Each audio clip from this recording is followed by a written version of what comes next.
Topless. Topless. Topless. Lumière sur Les initiatives qui ont du sens. Le 6 juin 2025, quelque chose de fort s'est joué sur scène, à Anglet. L'association Femmes 3000, Pays Basque et Landes, portée par la présidente Komiba Djossovi, a concrétisé un projet fort et inspirant. Raconte-nous les femmes. Un talk-show engagé, vibrant, profondément humain, porté par un défi personnel.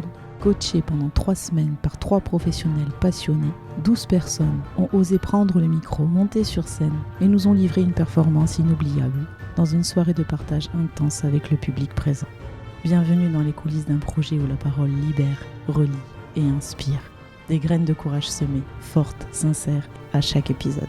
Topless. Topless. Topless. Lumière sur Les initiatives qui ont du sens. Aujourd'hui, nous rencontrons Céline Rousse, thérapeute en médecine chinoise, diplômée de Pékin et Shanghai et de l'Institut de NTC de Paris. Elle a été majeure de sa promotion après 7 ans d'études en médecine traditionnelle chinoise. Elle est installée au Pays Basque depuis plus de 10 ans maintenant. Si elle a l'habitude d'accompagner, c'est un vrai challenge pour elle de parler en public de sa propre histoire.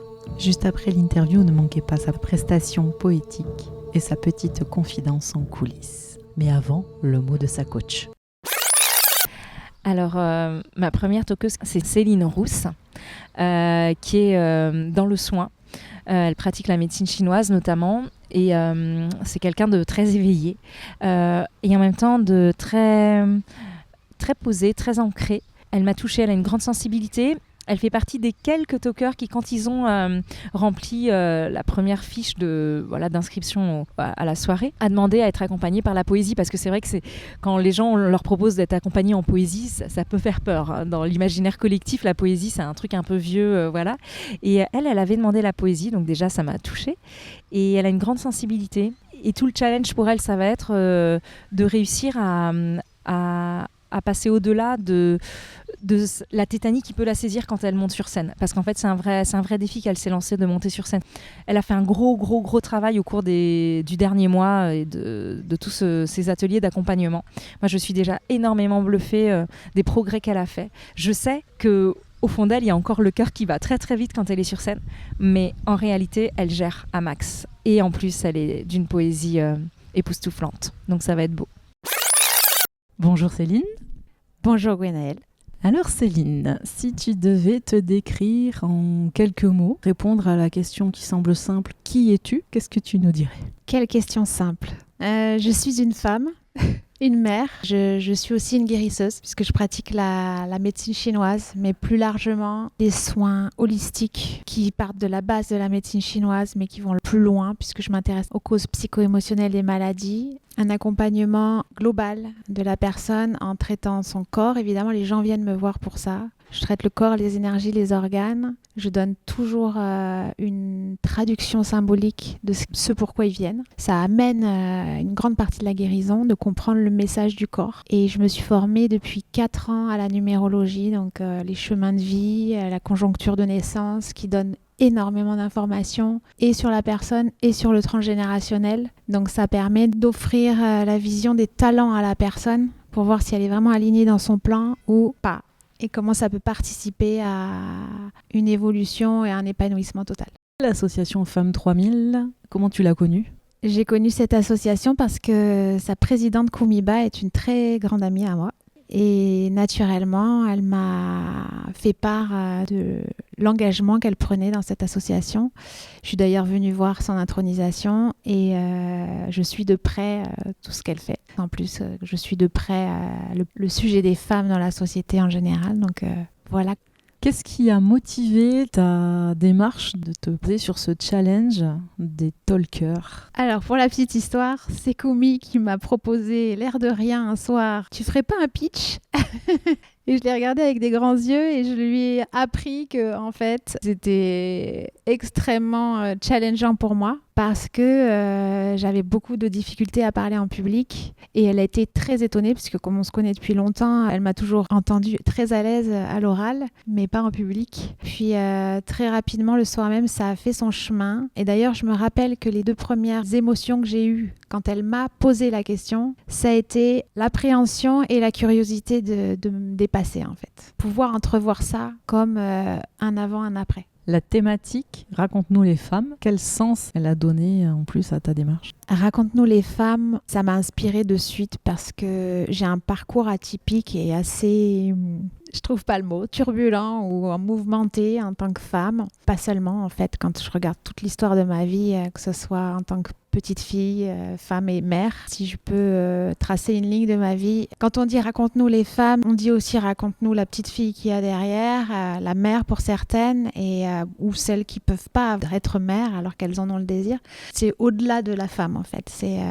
Pour moi, ça a une dimension tellement incroyable, la femme, tout simplement parce que je trouve qu'il y a une sensibilité, une particularité chez la femme. Pour moi, la femme, elle donne la direction dans un couple, par exemple. Elle est inspirante, elle est intuitive et bien sûr, nous avons les deux polarités en tant que femme ou homme, mais cette polarité féminine, c'est ça que je dirais plus, c'est celle qu'on suit en fait. Donc, naturellement, femme inspirante, ça m'a tout de suite parlé. Tu as été coachée par Laetitia. Qu'est-ce que tout ce que vous avez partagé t'a apporté jusqu'à maintenant? La vision extérieure que je peux projeter parce qu'on est toujours en décalage entre ce qu'on pense dégager ou ce qu'on dégage et ce qu'on perçoit de nous-mêmes. J'ai beaucoup aimé la prise en charge de groupe, justement, puisqu'on s'est apporté énormément les uns aux autres d'ailleurs, parce qu'on a le groupe spécial avec l'homme. On est très fiers. Donc, ces échanges, ils m'ont apporté assez rapidement de la confiance. D'ailleurs, même avant de se voir en atelier et avec Laetitia, le soir même de notre réunion tous ensemble, la première, ça a déclenché en moi la projection de me voir sur scène, ce qui n'est pas rien. Jusqu'à là, c'était pas concret pour moi. Mais quand on s'est toutes vues, j'ai déjà, le soir même, imaginé ma prestation. Et le lendemain, j'écrivais mon texte, tu vois. Donc, après, pour reparler de la coach, il y a eu un feeling instantané. Quand elle m'a appelée pour me dire qu'elle m'avait sélectionnée dans ses mots, dans son langage, dans sa façon de voir les choses, j'ai tout de suite vu que ça collerait. Il n'y a pas de hasard. Le duo, même si on était plus, en tout cas le duo entre elle et moi a été très enrichissant. Et en plus, il y a toujours des résonances. Donc les histoires de vie, les chemins, les contextes nous rapprochent et on n'est pas ensemble pour rien. Dans le groupe, Laetitia et moi, et même tout autant qu'on est dans cette aventure. Tu as demandé explicitement à travailler ton intervention sur la base de la poésie. Pourquoi c'était important pour toi de le faire en poésie? Très bonne question. Je te remercie de la poser d'ailleurs. Depuis que je suis adolescente, j'écris énormément. Ça a toujours été pour moi le moyen de communiquer avec mes émotions. Toujours de grandes émotions, que ce soit dans la joie ou la tristesse ou la colère. Et très rapidement, j'ai acquis un style poétique. Pas forcément en rime, mais toujours poétique dans la manière de décrire mes émotions, les lieux. Les gens qui ont pu me lire auparavant me disaient souvent qu'ils avaient l'impression de revivre le moment comme s'ils y étaient quand ils me lisaient. Et c'est à travers cette description justement sensorielle, je dirais, qui est propre à la poésie, que j'écrivais. Et puis j'ai écrit des poèmes quand j'étais plus jeune aussi. Je me suis mise à écrire de la poésie, ça m'appelait. J'ai écrit une chanson aussi. Et c'est quelque chose qui est naturel. Ça me plaît, cette forme-là d'expression me plaît. Donc ça a été tout naturel de demander, quand j'ai vu qu'il y avait 3 coachs et dont une en poésie, mon cœur ne m'a pas posé 2 fois la question. Donc voilà pourquoi... Et j'aime tout ce qui est poétique. Je pense que toute ma vie, sous tous les angles, elle est poétique. Que ce soit ma façon de travailler, ma façon de communiquer, ma façon de me mouvoir dans l'espace. Je dirais plus largement que poétique, artistique. Mais si on veut préciser, c'est poétique. Tu es montée sur scène pieds nus. C'était important pour toi? Qu'est-ce qu'il y a derrière cet acte particulier? Merci pour la question. La première des choses, c'est le besoin de m'ancrer. Les talons, les chaussures, tout ce qu'on met avec des talons de plus en plus hauts, on quitte la terre. En fait, on a du mal à s'ancrer, on a des difficultés d'ancrage déjà naturellement, mais en plus, en mettant des chaussures, ça devient compliqué. Donc, c'est plus une absolue nécessité d'ancrage pour poser mes mots. Et puis, dans la symbolique, je parle d'une petite fille d'une femme et d'une adolescente. J'étais habillée d'une façon qui pouvait largement incarner la femme, et la mère aussi, mais la femme, puisque je n'étais pas avec mon fils. Et ça donnait cette petite touche d'enfant aussi, qui traîne pieds nus autant qu'il peut. Et d'ailleurs, j'ai gardé cette chose-là, puisque dès que je peux être pieds nus, je suis assez contente. Ça me rend heureuse d'être pieds nus. Donc voilà, pour ces 2 raisons, je me suis mise pieds nus. Donc chacun a effectivement son histoire de vie, sa singularité et son message. Qu'est-ce que tu ressens qui vous rassemble ? Eh bien, je dirais un même sujet en fait. J'ai trouvé qu'il y avait un lien entre tous ces talks. Des autres groupes dont on ne connaissait pas le contenu, j'ai trouvé que l'orchestration, l'enchaînement et le choix des passages étaient finement choisis et qu'il y a énormément de mots dans mon texte qui reviennent dans d'autres textes. Donc, j'ai trouvé qu'il y avait un fil rouge sans qu'on l'ait voulu, comme si c'était dans l'air du temps.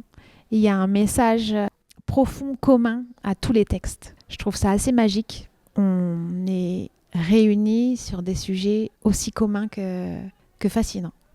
Et alors, c'est quoi le message collectif ? Puisqu'il y a un message commun, ce serait quoi ? La libération de nos chaînes, de nos conditionnements. C'est le sujet de mon talk, mais en fait, c'est le sujet de beaucoup d'autres femmes et hommes. La gratitude, l'inspiration de avoir combattu, la résilience évidemment, et avoir transcendé ces combats pour s'élever et transmettre aux autres en fait cette élévation et cette résilience justement. Est-ce que tu peux nous parler de ton parcours de vie ? Je suis née dans une famille avec 2 frères et sœurs. Je suis la seconde. J'ai eu à l'adolescence le soulagement du divorce de mes parents. La fin de la guerre, pour moi, c'était ça. On n'a pas réagi chacun de la même façon, mais pour moi, ça l'était. J'ai énormément gardé mes émotions quand j'étais petite, prenant exemple sur mon papa.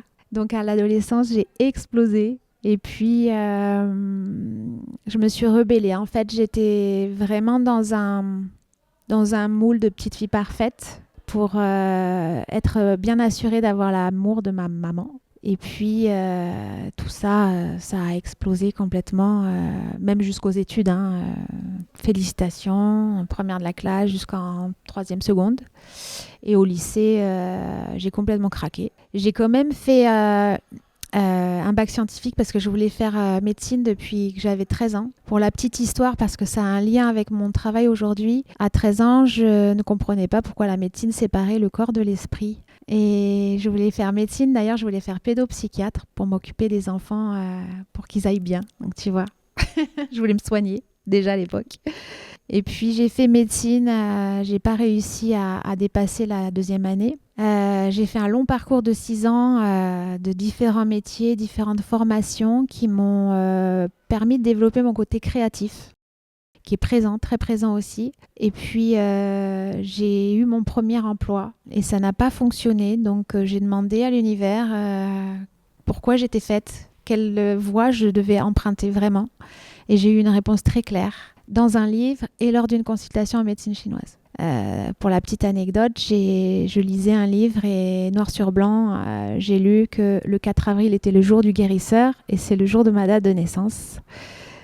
Et un mois après, j'ai été soignée pour un premier soin en acupuncture. Et là, j'ai eu une révélation. On m'expliquait que cette médecine-là prenait en compte les émotions. Et d'un coup, ce que je ne comprenais pas à 13 ans, là, m'a paru comme la médecine idéale qui était vraiment globale, en fait, qui prenait en compte tout, qui réunissait tout plutôt que de tout séparer. Et un mois après, j'étais inscrite à l'école pour tout mon cursus de médecine chinoise à Paris. J'ai évidemment terminé ce cursus en Chine pour aller à la source. Et je suis passionnée par ce que je fais. Je ne travaille pas. Je vis de ma passion. Donc ma passion, c'est au-delà de la médecine chinoise puisque je vibre ce que je fais. Et mon point de priorité, c'est vraiment de responsabiliser la personne dans son corps par rapport à sa santé. Donc j'apprends les gens à se guérir en fait. Je leur apporte le soin qu'il faut sur le moment, mais après, je leur donne les outils pour qu'ils puissent bien s'alimenter, bien penser, gérer mieux leurs émotions. Et donc voilà, mon parcours de vie, j'ai complètement zappé une grosse partie puisque je suis devenue maman. à 33 ans. Quel genre de maman tu es? Je suis, pour commencer, une maman célibataire, même si j'ai eu des conjoints à plusieurs reprises sur des parties de ma vie. Je reste une maman célibataire qui élève seule son fils, qui a 14 ans aujourd'hui. Je suis une maman attentive, juste, qui essaye, tant bien que mal, de faire les deux rôles, de tenir les rôles du père et de la mère, même si on sait que c'est impossible. En tout cas, j'essaye de rester ferme et douce, de maintenir le cadre et d'être toujours juste, d'être au plus juste dans cette transmission.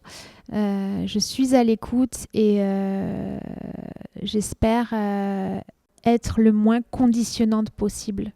En tout cas, je pense être une mère consciente et je trouve que c'est important.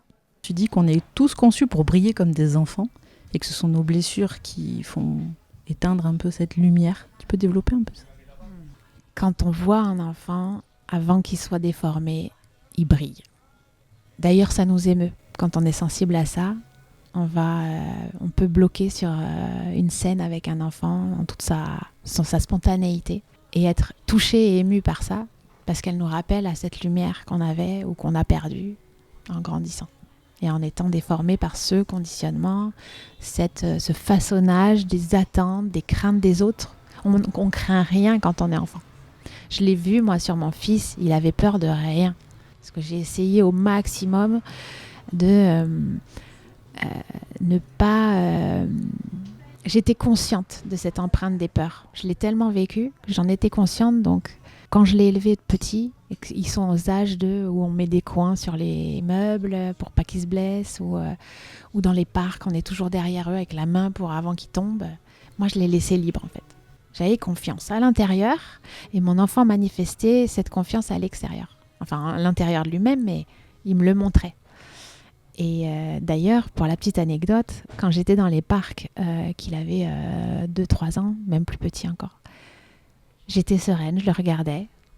Il faisait des cabrioles, tout, et c'était les mères et les grands-mères des parcs, dans le parc, des autres enfants qui avaient peur pour lui. Tu vois ? Et moi, j'étais sereine et elle me regardait avec des yeux, mais pourquoi vous n'avez pas peur ? Et le résultat, c'est qu'il expérimentait avec son corps dans une sécurité intérieure qui était clairement due à celle que je dégageais, en fait. En toute humilité, bien sûr, mais tu vois. Qu'est-ce que ça t'a apporté de monter sur scène, du coup, dans ton propre cheminement ? Encore plus de confiance. De la confiance dans des choses que je ne maîtrise pas. Donc, un abandon encore plus du contrôle. Quand je parle, je peux parler facilement et librement des choses que je maîtrise, la médecine chinoise, la numérologie, tout ce que je maîtrise, ou même la forme de psychologie ou de symbolique des maladies. Mais parler de soi, s'exposer, aller chercher cette confiance suffisante à l'intérieur de soi pour s'exposer, parce que c'est quelque chose qui est compliqué pour moi de m'exposer, en pleine lumière en plus, ça m'a apporté énormément de confiance. Comme si j'avais en direct passé un nouveau palier de reprendre le pouvoir sur moi. Mon pouvoir, mon propre pouvoir. Le pouvoir de transmettre, le pouvoir de briller, l'autorisation aussi de m'autoriser à m'exposer pour apporter quelque chose de juste à l'autre. Le simple fait pour moi d'être montée sur scène ce soir-là m'a fait passer un level dans le déconditionnement. Parce que ce déconditionnement, on claque pas des doigts, il est presque, c'est pas qu'il est jamais terminé, mais c'est un long travail. Et j'ai passé une grande marche.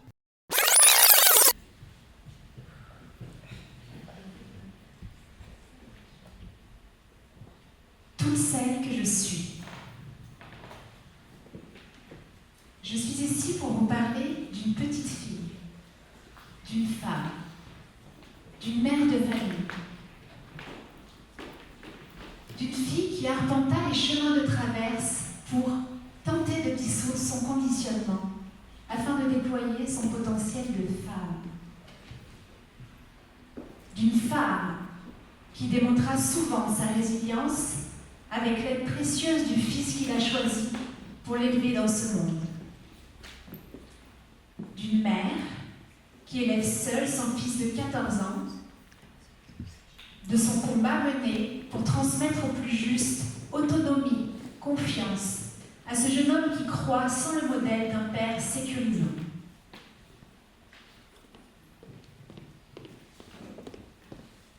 C'est l'histoire d'une enfant née sans rôle et sans l'ange, prête à servir ce monde, semblable à tous les anges. Elle est la petite fille, l'innocence et la joie qu'elle a su préserver comme un trésor en soi. Comme tout trésor, parfois, les choses les plus précieuses s'enferment à double tour. Les blessures se réveillent. D'abord l'absence d'un père, puis la surprotection d'une mère, qui, à travers ses peurs, soudées à ses croyances, l'enferme sans le savoir dans une boîte à souffrance. Ses craintes et ses attentes, toutes projetées sur elle, la coupe de sa lumière, la déforme, la modèle. La clé de son trésor plonge alors dans les fonds de son cœur qui vibrage à vif chaque émotion.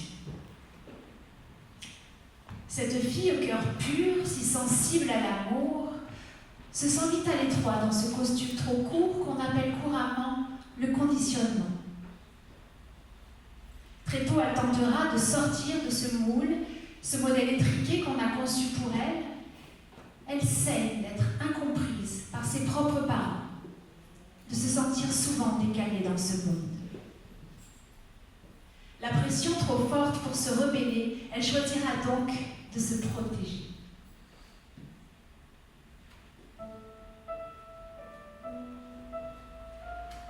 Elle bâtit une armure pour survivre à ses failles, trouvant moyen de fuir dans ses rêves, ses absences, quitte à porter un masque, sauver les apparences. Puis ce silence hurlant durant l'adolescence engendre un tsunami de colère, d'injustice, et comme elle ne trouve pas les mots justes pour le dire, ce trop-plein d'émotions fait naître des résistances. Conditionnée à ne pas être valorisée et reconnue, à l'âge adulte, naturellement, elle est tombée déconvenue, droit dans le piège calamiteux d'un lien toxique à longue durée. Le père qu'elle a choisi pour accueillir son nouveau-né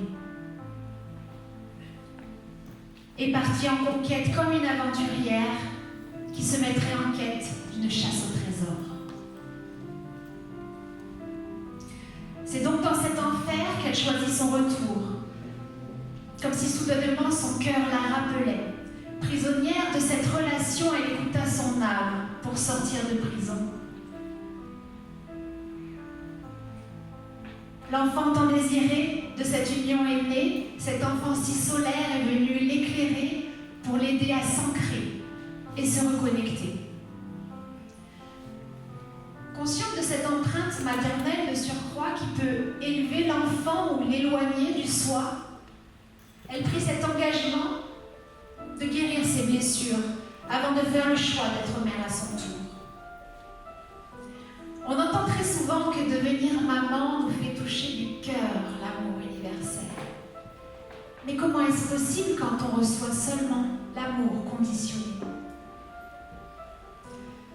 Il a fallu creuser patiemment et profond, rompre les mécanismes, faire face à ses parts d'ombre, accepter pour guérir, et décoller chacune des couches de ce masque pour enfin révéler toute sa lumière au monde. Son amour maternel l'a fait se libérer des affres ténébreuses de cette union viciée. Il a fallu qu'elle puise tout au fond de son être des ressources qui sont propres aux poissons des abysses, qui survivent, dépourvus d'oxygène, de lumière, pour sauver coûte que coûte sa flamme, celle de son fils. Les 10 années suivantes, les combats continuèrent, affrontant l'injustice jusqu'au plus haut sommet, lourdement éprouvés par cette interminable guerre, posant un genou à terre, mais toujours relevés. Dans ce long processus, elle put voir autrement. Toutes ces épreuves n'étaient que des enseignements. Et c'est dans cette sagesse atteinte, non sans effort, qu'elle a pu retrouver la clé de son trésor, délivrant à la fois la fille, la femme, la mère. Chaque jour, je remercie mon fils Lohan de m'avoir choisi moi, de m'enseigner l'amour, de me montrer la voie.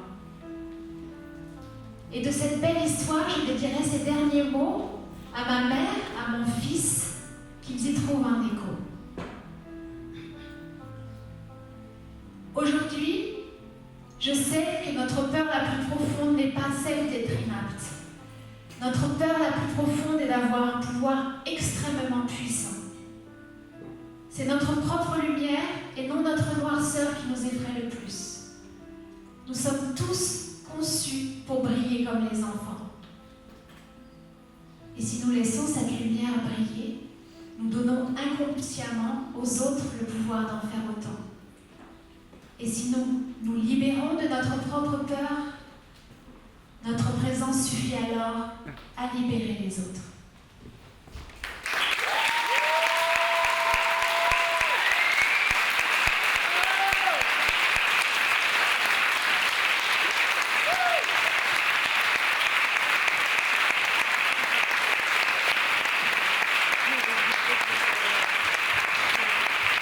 Qu'est-ce que toi tu as ressenti au moment où tu es sortie de scène? J'ai ressenti beaucoup de choses. J'ai ressenti la fierté, j'ai ressenti l'humilité, j'ai ressenti la chance d'avoir eu cette opportunité. C'est vraiment unique. Il s'est passé des choses incroyables ce soir-là. On ne l'avait pas mesuré avant, on l'a peut-être mesuré pendant et après, il se passe des choses encore. J'ai ressenti aussi du soulagement, puisque malgré tout, il y avait une certaine forme de pression avant. J'ai pris une grande inspiration avant de parler, avant de commencer le discours. C'est très mélangé. J'ai ressenti énormément d'émotions différentes. L'excitation aussi, de faire partie d'une aventure pareille, et de l'amusement. Ça m'a pas quitté et c'est ce qui m'a permis, c'est ce que je me suis dit en rentrant sur scène. La dernière phrase que je me suis dite avant de monter sur scène, c'était « amuse-toi ». Il y a un avant, un après. Et dans le après, est-ce que tu aurais envie de redire d'autres choses de la même façon ou d'une autre façon? Est-ce que tu sens que ce micro t'appelle de nouveau? Tout à fait. Dès que je suis descendue de scène, enfin il m'a fallu redescendre le cardio, mais c'est venu à ma pensée très rapidement que j'aurais d'autres choses à dire, que ça serait plus facile la deuxième fois, une fois que c'est passé, que du coup je pourrais véhiculer encore plus de choses puisque j'étais encore dans la retenue de cette première fois avec l'appréhension qui va avec. Et en effet, le micro m'appelle. Alors j'ai pensé aussi à pourquoi pas chanter à un moment donné, puisque je prends des cours de chant et que ça serait aussi très libérateur de pouvoir le faire en public. Mais ça sera une étape à moyen terme. Parler déjà et poser ma voix en toute confiance pour transmettre un message important qui soit inspirant et puis qui puisse transformer les autres. Oui, sans problème, j'ai des sujets. Affaire à suivre alors. C'est ça. Bah écoute, merci beaucoup Céline pour cet échange très qualitatif et pour ton sourire. Merci Gwenaëlle pour nous offrir ce très beau cadeau. Topless. Topless. Topless. Lumière sur Les initiatives qui ont du sens.